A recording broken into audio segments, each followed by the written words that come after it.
Why OSRS needs bad players. OSRS today has adopted a certain seriousness to it.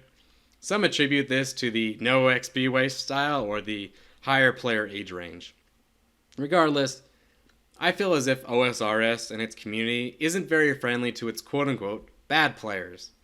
When I say bad, I don't mean new players specifically, but this could range from people doing unoptimized skilling to that guy that has to always ask for directions.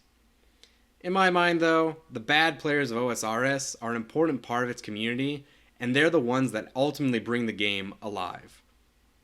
From an economic and skilling standpoint, they are a complete wild card. You may do your money making and skilling with standard methods like runecrafting or Zolro or Slayer, but bad players, that is a whole different world to them. You might see a high combat level player cooking raw beef just to sell for cash. Now, it's not a great moneymaker, but I'm sure the hamburger flippers at the GE feel it when he sells all 20,000 at once for 2 GP.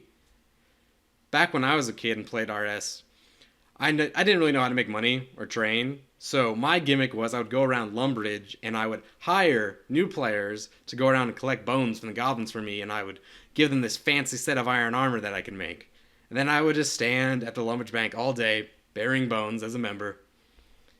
And hopefully got a laugh out of that, because I think one of the other things that bad players kind of drive is a sense of entertainment.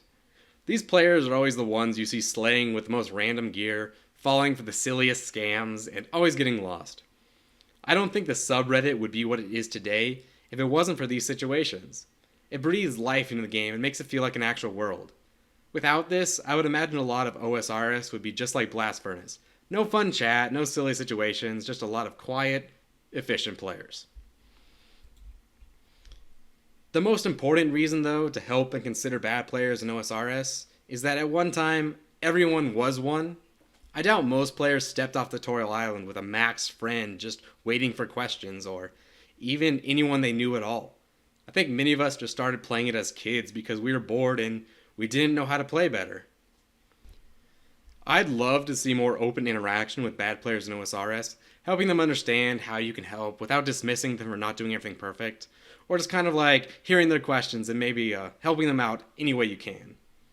Because ultimately, I think the worse the player base is, though, the better, more alive the game might be, and I think that's something as a community we kind of want to cultivate in the future of OSRS.